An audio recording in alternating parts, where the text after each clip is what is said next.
এই 10 দলকে বিজয়ী করার মানে হচ্ছে আধিপত্যবাদের বিরুদ্ধে হা ভোট। এর অর্থ হচ্ছে চাঁদাবাজের বিপক্ষে হা ভোট। একটা হা ভোট হচ্ছে পরিবর্তনের আকাঙ্ক্ষায়, ঘুরে ধরা রাজনীতির কাঠামো পরিবর্তন করার আকাঙ্ক্ষায় জনগণ মুখিয়ে আছে। এই জন্য জনগণ গণভোটে হা বলবে ইনশাআল্লাহ। আপনারা কি হা ভোটের পক্ষে লড়াই করে যাবেন?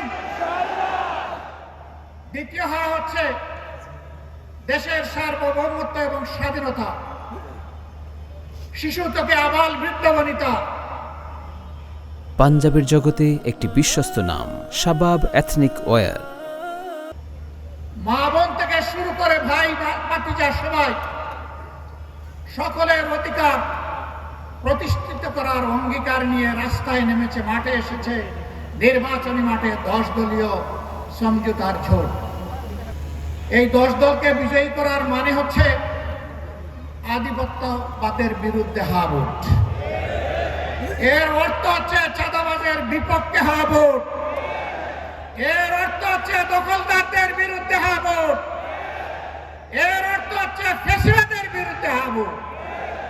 এর অর্থ হচ্ছে ব্যাংক ডাকাতদের বিরুদ্ধে হা ভোট।